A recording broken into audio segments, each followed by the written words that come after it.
Price Lord. இயேசுவின் நாமத்தினாலே உங்கள் ஒவ்வொருவரையும் டெய்லி மன்னாருங்கிற இந்த கர்த்தருடைய வசனத்தை தியானிக்கும்படி அன்போடு கூட நான் உங்களை வரவேற்கிறேன்.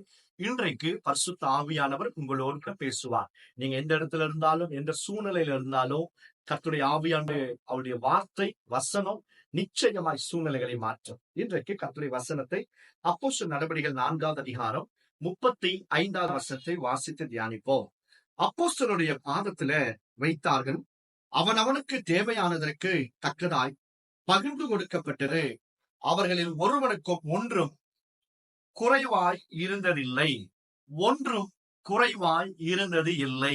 இன்றைக்கு கர்த்தர் உங்களை நோக்கி சொல்லுகிறார், உனக்கு ஒன்றும் குறைவாய் இருப்பது இல்லை.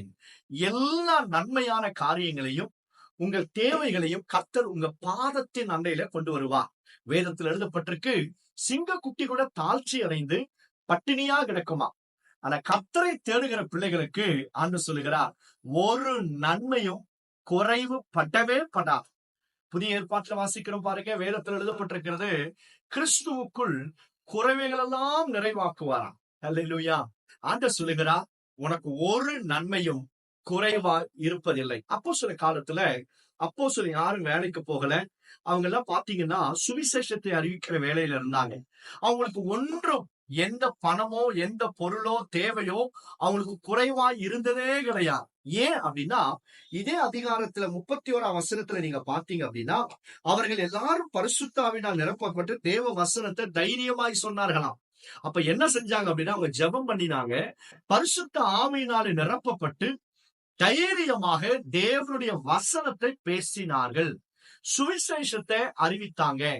தேவனுடைய வேலையை செய்ததுனால கர்த்தர் அவர்களுக்கு ஒன்றும் குறைவாயிராதபடிக்கு அன்றன்றைக்கு தேவையான காரியங்களை கர்த்தர் அவர்களுக்கு கொடுத்தார். கர்த்தருடைய பிள்ளைகளை, உங்க குடும்பத்துல, உங்க வியாபாரத்துல, உங்க தனிப்பட்ட வாழ்க்கையில ஒன்றும் குறைவாய் இருக்காமல் இருக்கணுமா? அப்ப கவனிங்க, do something for Jesus. ஆண்டவருக்காக எதையாவது ஒன்று செய்யுங்க. கர்த்தருடைய பிள்ளைகளை, தேவனுடைய ராஜ்யத்துக்காக யார் வேலை செய்கிறானோ அவன் ஒரு நாளும் குறைவாக இருந்ததாக சரித்திரமில்லை. எதுவுமே அவர்களுக்கு ஆண்டவர் குறைவாய் வைக்கவே மாட்டார். உன் பிள்ளைகளை கர்த்தர் ஆசீர்வதிப்பா. நீங்க கர்த்தருடைய வேலையை செஞ்சீங்கன்னா கர்த்தர் உன் பிள்ளையை ஆசீர்வதிப்பா. உன் பிள்ளைடைய படிப்பு, திருமண காரியங்கள், வேற பிள்ளைகளை ஆசீர்வதிப்பா. உன் சந்ததி சந்தானத்தின் மேல கர்த்தர் தன்னுடைய ஆசீர்வாதத்தையும் அவருடைய அபிஷேகத்தையும் ஊற்றுவார். அல்லேலூயா. பாருங்க, கர்த்தர் சொல்லுகிறார், ஒன்றுமே குறைவா இருந்தது கிடையாது. என்ன செய்யணும் அப்படின்னா, தேவனுடைய வேலையை நீங்க செய்யும் போது அவர் எல்லா நன்மையையும் கிருபையையும் உங்களை பின்தொடரும்படியாய் செய்வா. உங்க தேவைகள் எல்லாவற்றையும் உங்க பாதத்தின் அண்டையில கொண்டு வருவா. நீங்க எந்த மனுஷனிடத்துல கடன் வாங்குறதுக்காக போய் நிக்க தேவையில்லை. கர்த்தர் ஒவ்வொரு காரியத்தையும் நேர்த்தியாய் சந்திப்பா. ஸ்கூல் ஃபீஸா இருந்தாலும், உன் பிள்ளைகளுடைய தேவைகளாக இருந்தாலும், உங்க குடும்ப தேவையாக இருந்தாலும், ஊழிய தேவையா இருந்தாலும், ஜெபம் பண்ணுங்க, ஆண்டவருடைய வசனத்தை பேசுங்க, கர்த்தருக்காக உண்மையா ஊழியத்தை செய்து கொண்டு போங்க. கர்த்தர் நிச்சயமாக ஒன்றுமே குறைவில்லாம சகல நன்மைகளை கர்த்தர்களுக்கு கொடுப்பார்.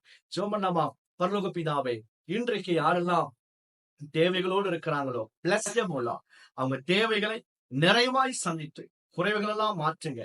இன்றைக்கும் உங்களுடைய பிள்ளைகள் எடுக்கிற பிரயாசங்களை ஆசீர்வதியும், பெருக பண்ணுங்க. ஒரு நன்மையும் குறைவில்லாமல் உங்களுடைய பிள்ளைகளை ஆசீர்வதிப்பதற்காக ஸ்தோத்திரம்.